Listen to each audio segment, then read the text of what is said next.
Good morning students. Problem set 2 मधलं एक सम म्हणजे दुसरा सम आपला झाला होता. आता आपला तिसरा सममध्ये तुम्हाला फिगर दिलेला नाही आहे आणि ही फिगर मी मनानेच ड्रॉ केलेली आहे. नाम पण मी मनानेच ठेवलेले आहे. गणित समजून काय दिलेलं आहे आपल्याला की जर दोन रेषा समांतर रेषा आपल्याला दिलेली आहे आणि या समांतर रेषापैकी एक रेषेवर जर कोणतीही लाईन ही परपेंडिक्युलर आहे तर हा दुसरी लाईनवर ही परपेंडिक्युलर आहे का. म्हणजे पक्ष काय आला आपला की लाईन पी क्यू आणि लाईन आर एस हे समांतर आहे. सर्वात पहिला पक्ष काय आहे की हे दोघीही समांतर आहे. या समांतरपैकी एक समजा आपण ए बी लंब टाकतो आहे तर समांतरपैकी एक पी क्यूवर समजा ए बी हा लंब टाकतो आहे तर हा आर एसवरही लंब टाकतो आहे का, ही आपली सिद्धता आहे. खूप सोपा खूप लहान गणित आहे हा. तर आता आपण हा प्रूफ देत आहे. तर जेव्हा आपण प्रूफ करतो तेव्हा आपण इथं प्रूफ लिहितो.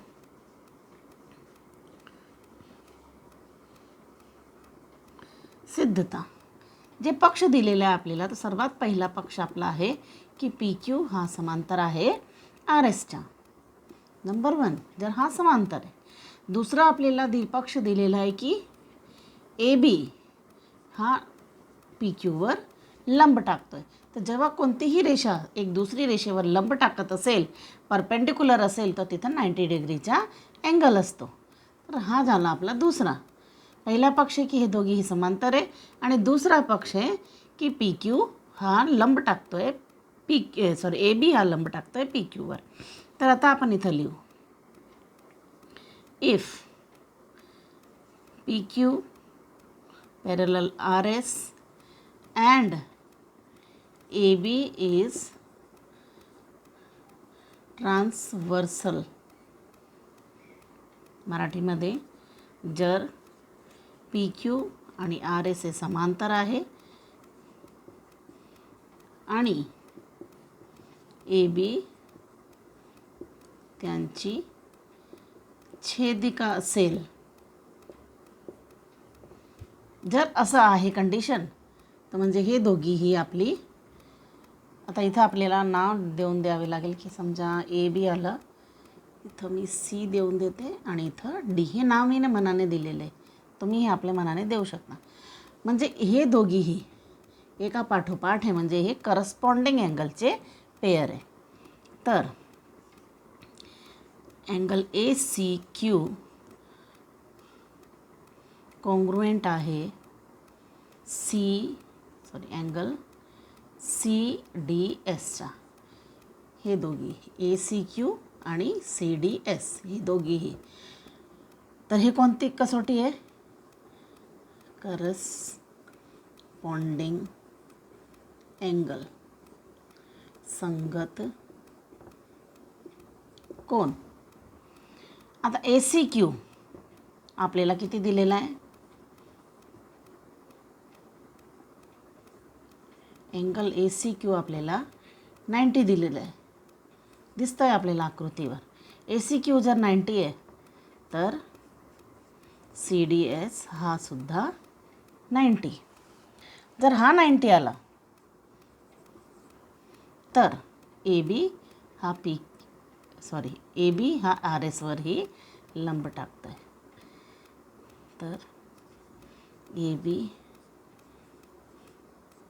फ्रॉम कुठून आला हा, एक तो तिसरेवरून, याला 3 करा आणि याला 4 करा. फ्रॉम 3 and 4 3 व 4 वरून. कसा 3 व 4 वरून आला एकदा परत समजून घ्या. आपल्याला पुस्तकात जे गणित दिलेलं आहे त्याच्या हिशेबाने काय आहे की दोन रेषा समांतर आहे. दोन रेषापैकी एक रेषेवर कोणतीही दुसरी रेषा परपेंडिक्युलर आहे लंब टाकते तर ती दुसरी जे समांतरपैकी दुसरी जी रेषा आहे त्याच्यावरही लंब टाकते का असं आपलं आहे. तर आपण एक फिगर ड्रॉ केलं. इथं दोन रेषा समांतर दाखवली आपण पी क्यू आणि आर एस आणि ए बी त्यांची ट्रान्सव्हर्सल आहे म्हणजे लंब ही टाकते आणि ट्रान्सव्हर्सल ही आहे. तर ती पी क्यूवर सीवर, पी क्यू रेषा पी क्यूवर सीवर ती लंब टाकते. तर ॲक्च्युली ती डीवर ही लंब टाकते का? आता लंब टाकणे म्हणजे 90 डिग्रीचा कोन. आपल्याला सिद्ध हे करायचे की हा डीवर ही 90 डिग्री आहे का, असेल तर आपला प्रूव्ह होतो. आता जे जे मटेरियल आपल्याला दिलेलं आहे की पी क्यू आणि आर एस हे समांतर आहे, पक्ष आहे आपला. ए बी हा पी क्यूवर लंब टाकतो आहे, म्हणजे ही पूर्ण रेषा ए बीला घेतलेला आहे आपण, पी क्यूवर लंब टाकतो आहे. तर पी क्यू आणि आर एस हे समांतर आहे, ए बी त्यांची ट्रान्सव्हर्सल आहे म्हणजे छेदिका आहे. जर असं कंडिशन आहे आपल्याकडे, तर आपला समांतर रेषांचा जे थेरम आहे त्याच्यानुसार कोन सी आणि कोन डी हे दोघीही करस्पॉन्डिंग अँगलची जोडी आहे, सारखी आहे. तर ए सी डी आपला 90 डिग्री आहे का, कारण की इथं लंब टाकलेला निशाण आहे आपल्याकडे. तर सी जर 90 डिग्रीचा आहे तर डी पण 90 डिग्रीचा आला, आणि डी जर 90 डिग्रीचा आला म्हणजे ए बी हा आर एसवर ही लंब टाकतो आहे. तर ही आपली सिद्धता आहे, खूप जास्त इझी. लिहून घ्या तुम्ही आधी.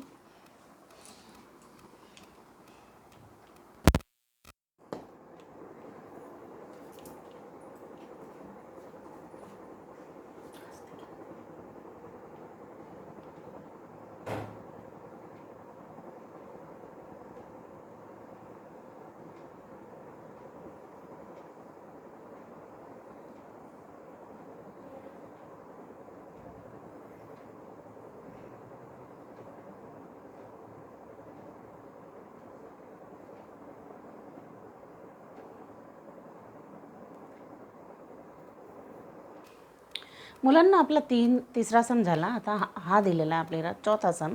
याच्यामध्ये आपल्याला असं एक फिगर दिलेला आहे. या फिगरमध्ये तुम्ही पहा तर तुम्हाला ए बी आणि सी डी म्हणजे रेषा एल आणि एम ही रेषा आहे असं दिलेलं आहे की हे, पण आपल्याला पक्षमध्ये ते समांतर आहे की नाही हे माहीत नाही आहे.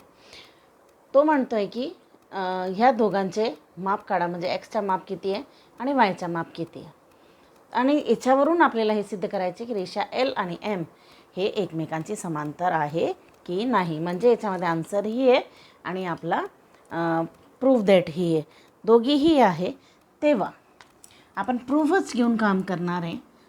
आता प्रूफ घेऊ, आपण सिद्धता घेऊ, कारण की जेव्हा आपण यांची व्हॅल्यू काढतो त्याच्यानंतर आपण यांना सिद्ध करतो. पहा आपल्याला ए एम ई हा 130 दिलेला आहे आणि एक्स हे डमरूसारखा आहे, हे दोघीही एकमेकांचे पाठीशी आहे. तर असं जेव्हा असतो तर आपण लिहू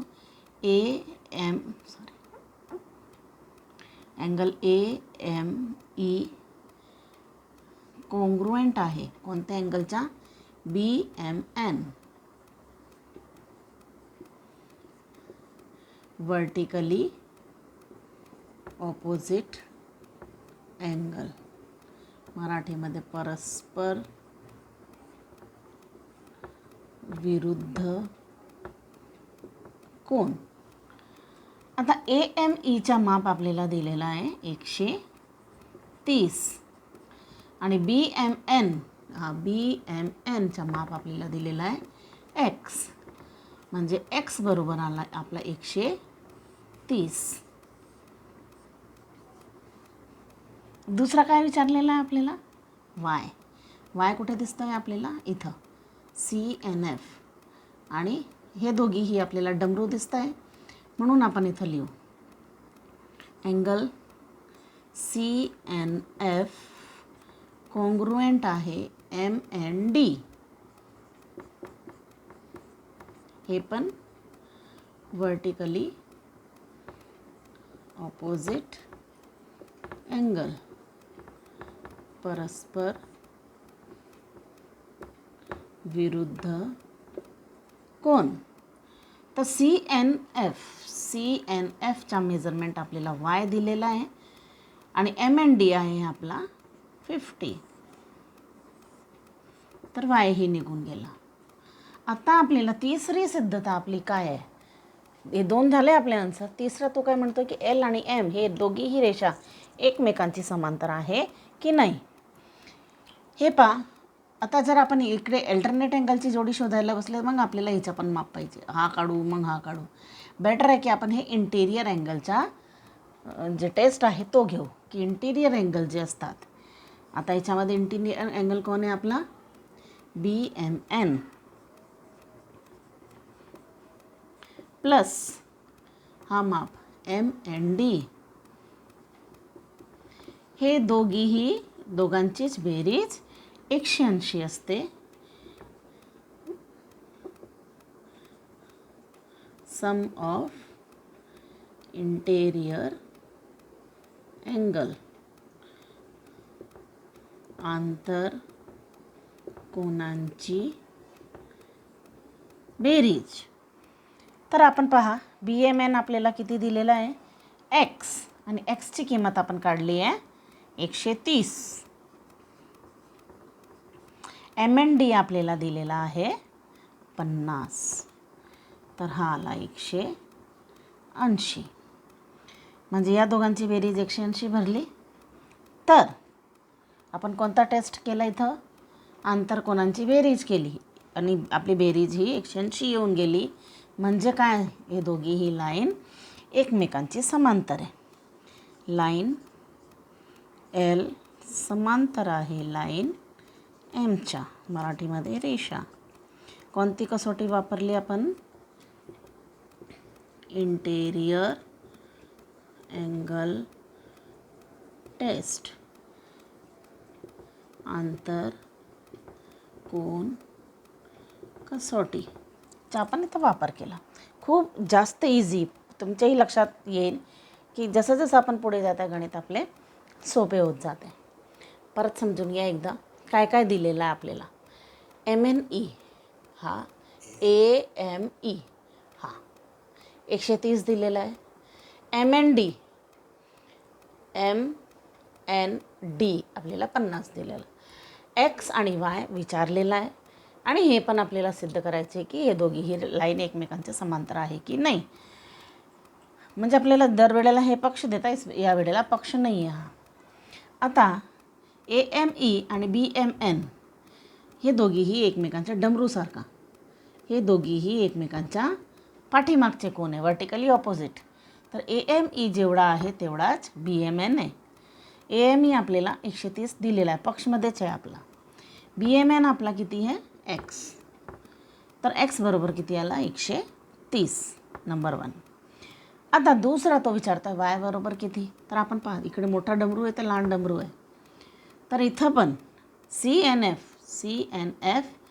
MND हे दोघीही वर्टिकली ऑपोजिट अँगल आहे. या दोघांचे माप सारखे. CNFचा माप आपल्याला Y दिलेला आहे, MND आपल्याला 50 दिलेला आहे. मीन्स Y बरोबर आला आपला 50, हा आला नंबर 2. आता आपल्याला ही सिद्धता आहे. तर ही सिद्धता करण्यासाठी आपण यात अल्टरनेट अँगल वापरू शकतो, आपण करस्पॉन्डिंग अँगल वापरू शकतो, एक्सटेरियर अल्टरनेट, इंटिरियर अल्टरनेट. पण आपण जर करायला गेलं तर आपल्याला अजून माप काढावे लागेल एक्स्ट्राचे. आपल्याला तेवढा झंझटमध्ये पडायचं नाही. आपल्याला इंटिरियर ही आहे, म्हणजे हे दोघीही केलं तर इंटिरियर अँगल प्रूव्ह होतो. आपल्याकडे एक्सचा पण माप आहे आणि हा 50 आपल्याला दिलेलाच आहे, म्हणून आपण इंटिरियरचाच घेतला की BMN आणि MND हे इंटिरियर अँगल आहे. तर BMNचा माप आपण इथं 130 दिलेलं आहे आणि MND आपण इथं 50 दिलेलं आहे. हे दोघेही माप आपल्याला माहीत पडून गेले की हा 130 आहे आणि हा 50 आहे, यांची बेरीज 180 भरली पाहिजे. आणि तेवढी भरली तर आपण लाईन L समांतर आहे लाईन Mच्या, हे करण्यासाठी आपण आंतरकोनांची कसोटी असं हा टेस्ट वापरला. जर आपण अल्टरनेट वापरलं असतं तर अल्टरनेट लिहितो, लिहून घ्या तुम्ही.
मुलांना आता 5वा गणित आपल्याला दिलेला आहे की लाईन ए बी पॅरलल आहे लाईन सी डीच्या आणि लाईन सी डी पॅरलल आहे ई एफच्या. म्हणजे हे तिघंही लाईन एकमेकांची समांतर आहे. अँगल वाय आणि अँगल झेडच्या रेशो गुणोत्तर दिलेलं आहेत 3:7 म्हणजे 3:7.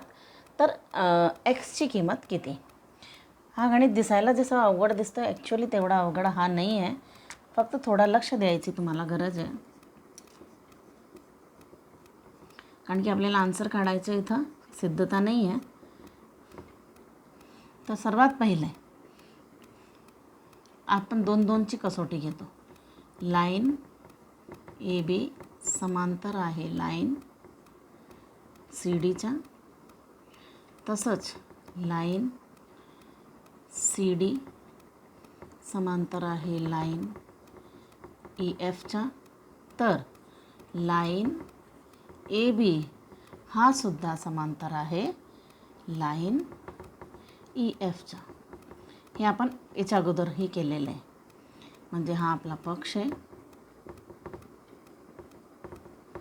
त्याच्यावरून आपण हे काढलं. कसं काढलं. ए बी आणि सी डी समांतर आहे, सी डी आणि ई एफ समांतर आहे, म्हणजे ए बी आणि ई एफ ही समांतर आहे. तर मी तुम्हाला हे तुमच्या लक्षात येत नाही आहे लवकर. ह्याच्या अगोदरचे गणितही तुम्ही भांबलून गेले. ॲक्च्युली एवढं हार्ड नसतं, काय माहीत तुम्ही चांगलं लक्ष देत नाही की काय. आणि हा क्यू आणि हा पी. आपल्याला फक्त जेव्हा आपण या दोघांची सिद्धता करतो म्हणून मधला सी डी आपण इथं काढून दिलं तर आपल्याला काय दिसतं. इथं एक्स दिसतं आहे आणि इथं झेड दिसतो आहे आणि आपल्याला एक पसरलेला झेडसुद्धा दिसतो आहे. म्हणजे ही दोघीही अल्टरनेट अँगलचे पेयर आहे. हा नंबर 1 केला आपण. आता हिच्यावरून आपण घेतो, नाव ठेवून द्या. आता काय नाव ठेवा. एम एन के ठेवून देते, जाऊ द्या. तर A M N angle A M N congruent आहे अँगल झेड. झेडचं नाव काय आहे एन के एफ. कोणती जोडी आहे ही. अल्टरनेट अँगलची जोडी आहे, कारण की हा जर समांतर आहे तर इथं व्युत्क्रम कोण असेलच. माप ठेवून द्या. ए एन एमचा माप आहे एक्स आणि याचा माप आहे झेड. म्हणजे हे दोघीही कोण काय आहे सारखे. एक्स आणि झेडचा माप सारखा आहे. आपल्याला काढायचं काय आहे एक्सचाच माप काढायचं आहे आणि आपल्याला वाय आणि झेडच्या गुणोत्तर दिलेला आहे. तर आपण 1 मिनटासाठी आपण जनरली काय करतो एक्स मानून घेतो, पण या गणितात ऑलरेडी आपल्याला एक्स काढायचं आहे म्हणून आपण इथं एक्स नाही मानणार. एक्सच्या जागेवर तुम्ही पी मानून घ्या. पी मानून घेतो.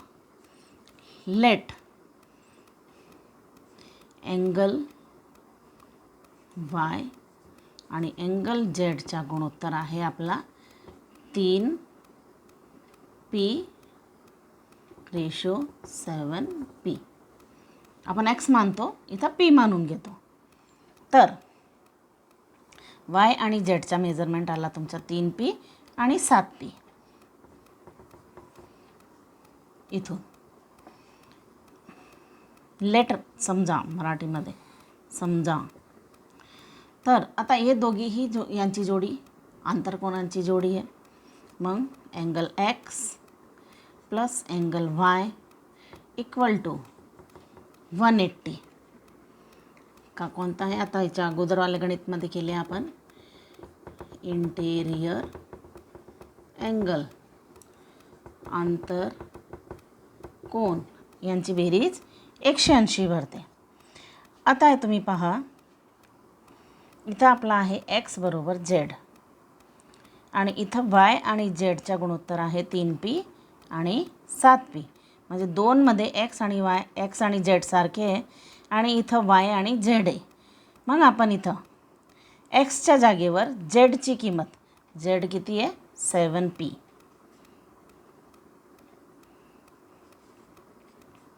आणि वाय किती आहे 3p बरोबर 180. कुठून आली ही व्हॅल्यू? फ्रॉम 2 and 3, 2 व 3 वरून.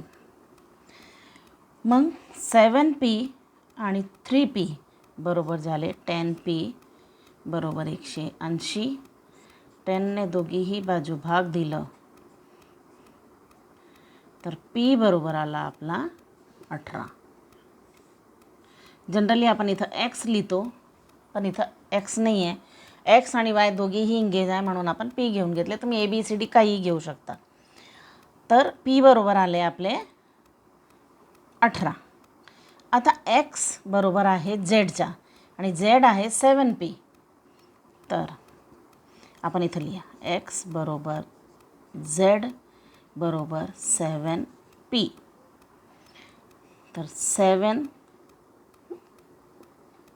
गुणिला 18, कारण की पीची व्हॅल्यू काय आली आपली 18. तर याला मल्टिप्लाय करा 126. मग x बरोबर तुमचा किती आलं? चांगलं समजून घ्या, कारण की हा गणित असे गणित तुमच्या लक्षात लवकर घुसत नाही आहे. ए बी समांतर आहे सी डीच्या समांतर आहे ई एफच्या. फक्त याच्यावरूनच आपल्याला सगळे गणित सोडवायचं, म्हणजे पूर्ण वाय आणि झेडच्या गुणोत्तर आपल्याला 3 आणि 7 दिलेला 3:7 एक्स काढायचे. तर सर्वात पहिला आपला जे पक्ष आहे आकृतीमध्ये ए बी समांतर आहे सी डीच्या, सी डी समांतर आहे ई एफच्या. ए बी समांतर आहे सी डीच्या, सी डी समांतर आहे ई एफच्या. तर ए बी आणि ई एफ हेही समांतर आहे. ए बी आणि ई एफ हे समांतर आहे, आपण इथं लिहिलं. हे जर समांतर आहे तर यांच्यामध्ये एक्स आणि झेड हे व्युत्क्रम कोनाची जोडी आहे. व्युत्क्रम कोनाची जोडी आहे म्हणजे दोघीही सारखे, जेवढा झेड आहे तेवढाच एक्स आहे. पण आपल्याला काय दिलेलं आहे की वाय आणि झेड यांच्या गुणोत्तर आपण इथं मानून घेतला. समजा 7p 3p आणि 7p. वाय 3p आहे आणि झेड 7p आहे. आता एक्स आणि वायची बेरीज 180, कारण की हे दोघी इथं वाटलं तर आपण हे हा लिहून टाका तुम्ही की line A B parallel line C D असं लिहा, तर तुमच्याही लक्षात येईल. आता आपण वरचे दोनमध्ये पाहत आहे की ए बी आणि सी डी समांतर आहे. तर एक्स आणि वाय हे इंटिरियर अँगलची बेरीज आहे म्हणून ही 180. तर एक्सच्या जागेवर मीने लिहिलं 7p. का लिहिलेलं आहे एक्सच्या जागेवर 7p? कारण की आपलं एक्स बरोबर झेड आहे आणि झेड बरोबर 7p आहे. हां, तर ही फ्रॉम 2 and 3 वरून आला, 2 आणि 3 वरून. तर एक्स आला 7p आणि वायला तो आपण इथं 3p मानलेलाच आहे. यांची बेरीज आली 180. 3 आणि 7 यांची बेरीज, 3 आणि 7ची बेरीज 10. 180ला भाग दिले 10ने, तर p बरोबर आला आपला 18. एक्स बरोबर झेड आहे आणि या दोघीही 7p आहे म्हणून 7 गुणिला pची व्हॅल्यू आपण 18 काढली तर एक्सची किंमत आली आपली 126. गणित सोपं आहे पण तरीही चांगला लिहून घ्या.